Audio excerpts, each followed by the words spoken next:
I am chronically ill.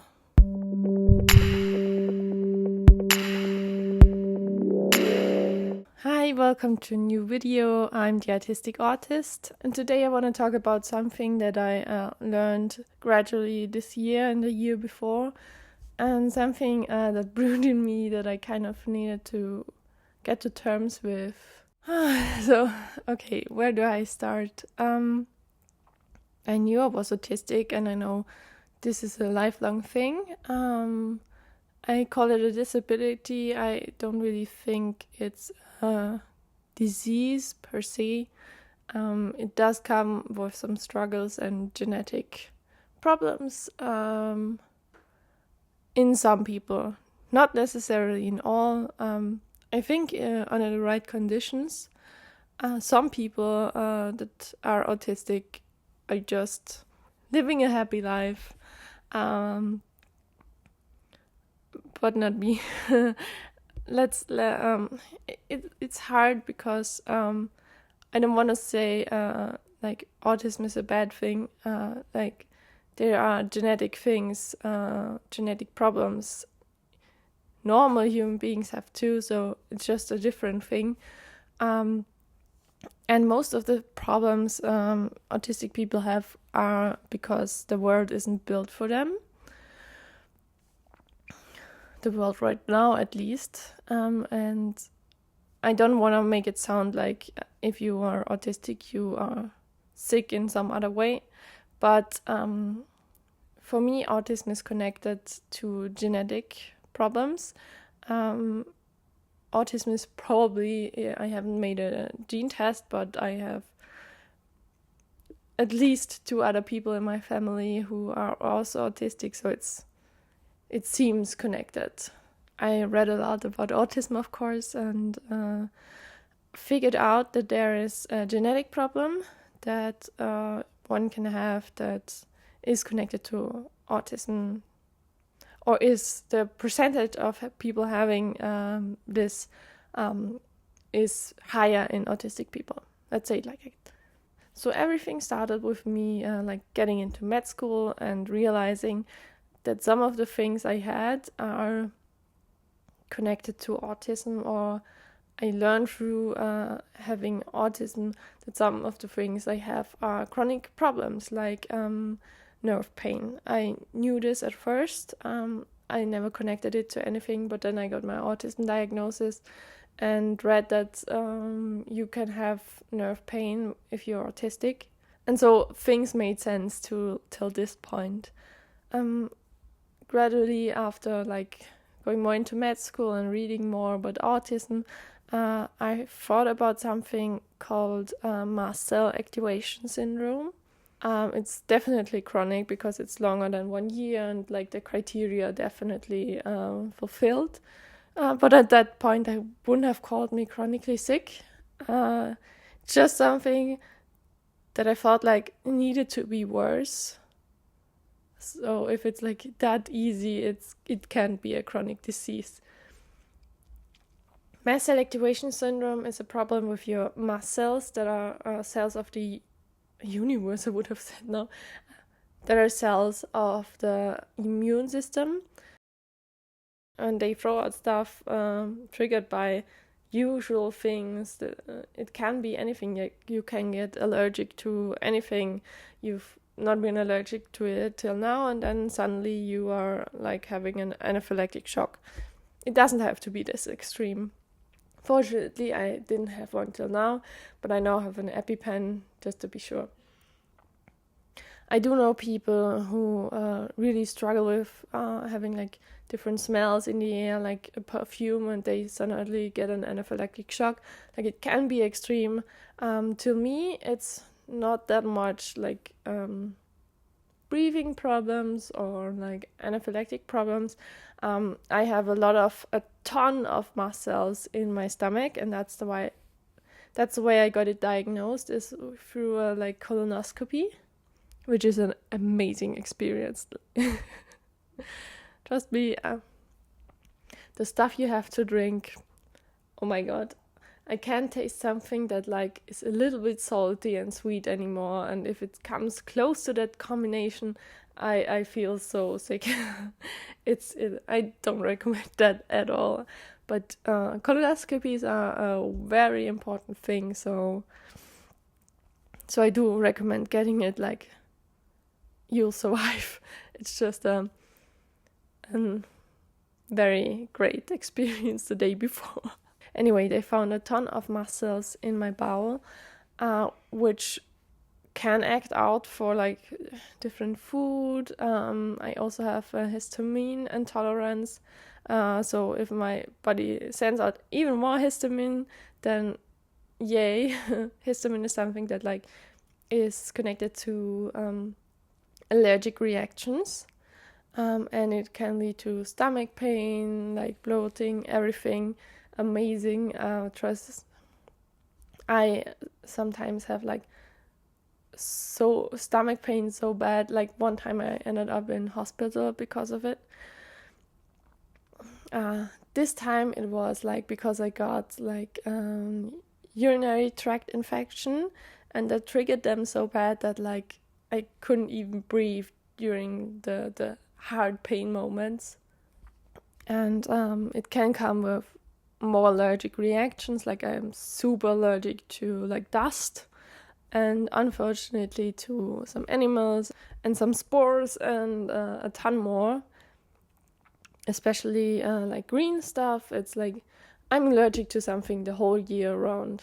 And if you do like that prick test where they like put on the allergic substances and then like they make a like they put a small needle and like make an opening in the skin, and then if you are allergic it will like react pretty badly or a little bit, and if you're not allergic it shouldn't react at all, or it should be like just your skin reacting a little bit.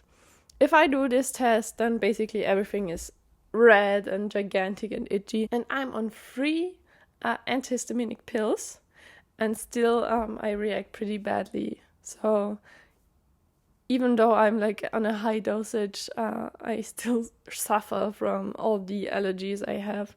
I cleaned my house, and then I'm usually one day sick because of it. Like the autism in me wants to have a clean house, but my body is like, no, I don't want to be sick again. So if I'm ever able to like buy a cleaning lady, or however I should word it now, that's the first thing I will do, just simply because I don't have to be sick one time a week. So that's the like second or first thing where I thought that could be something chronic that I got. And thankfully I'm with a doctor that is really good and knows a lot about like genetic problems and stomach problems and other connected problems.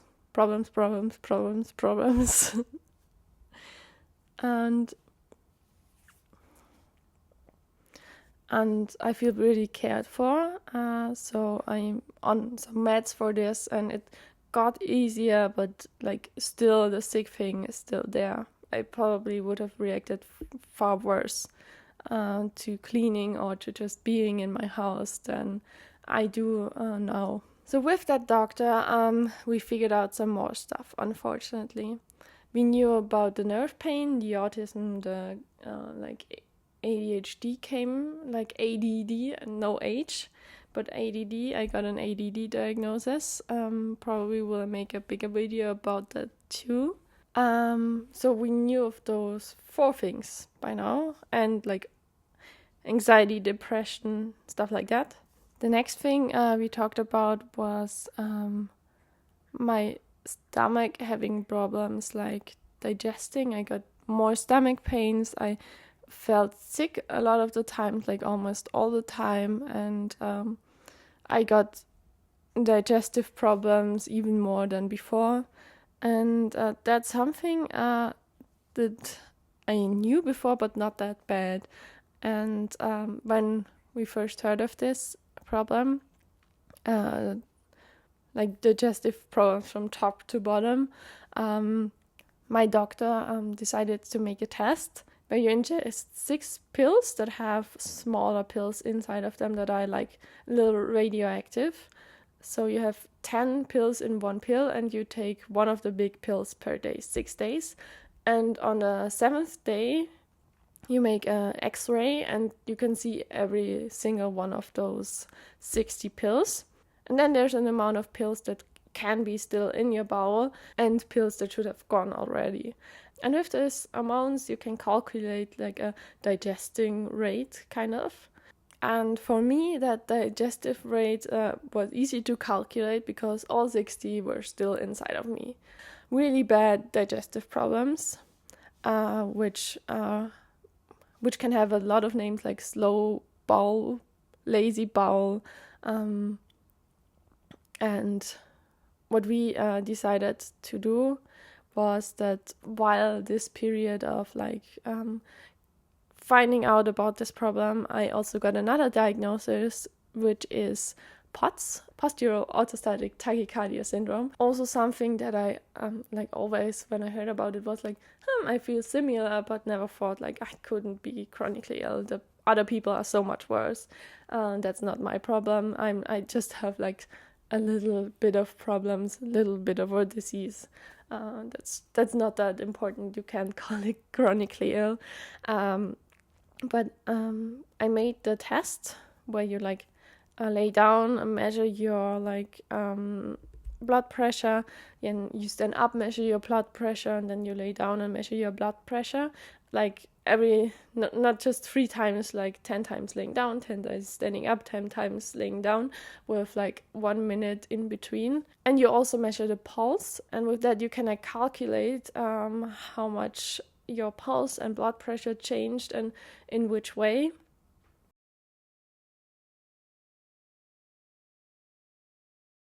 So that's something also connected to cleaning, where I realized that if I'm like powering myself out, I feel sick, and I'm really about to pass out, where I like lay down for half an hour at least to feel myself again, and I drink some orange juice, and that helps. But I feel like I'm getting a cold in combination with all the nose problems and allergy problems, and you feeling like you can go to sleep, you are about to pass out, and everything is turning, and you really feel bad, and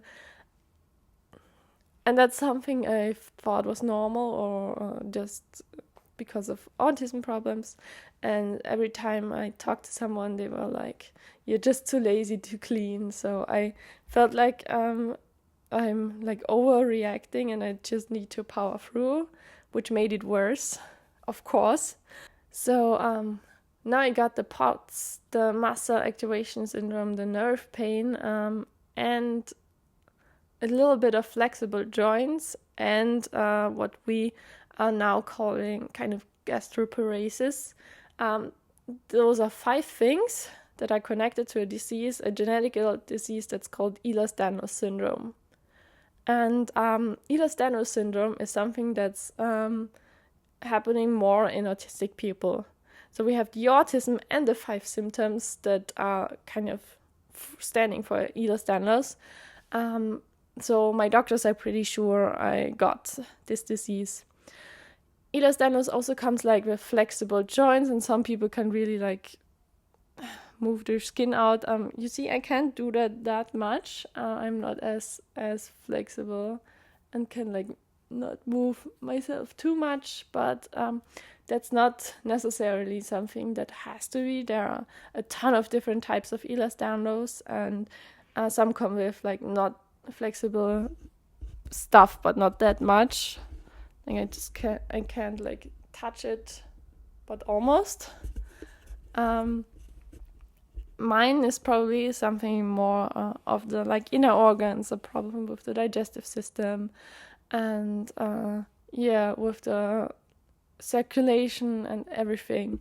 Seems pretty logic, and I'm like treated the way you would treat someone with Ehlers-Danlos syndrome. But I haven't made a genetic test. I'm on the waiting list for one, but you do have to fight for staying on the waiting list, and you do have to like wait at least half a year. I'm now waiting like 1/3 of a year, and I haven't heard back of them in any way. I think I'm still on the list of people actually getting an appointment where you have to wait for a half a year. So I'm not sure how long it will take until I know for sure, but at least my doctors are pretty sure. Thankfully, that's one thing where Hazel started to help me out of like herself. She just started to, whenever I'm about to faint, she like gets really nervous, and when there are people around me that know me and she knows, then she will like jump on them, bark, turn around, like being really hectic. And it's her way of saying like she's about to faint. Oh my god, she's about to faint, kind of. And that's a thing where we learned, okay, when I feel bad, she lets others know, and that really helps me. So to sum this whole mess up in one thing, those are the major problems that I have day to day. Not all of them, but the major ones. And in the last month, where I like digested everything that I like got as like diagnosis, and the whole thing with Ehlers-Danlos, I realized I might be chronically ill, and I thought about it and about the problems I have, and I think I just went to a point where I'm like, yes, I'm chronically ill. It's different with chronic diseases because you're just not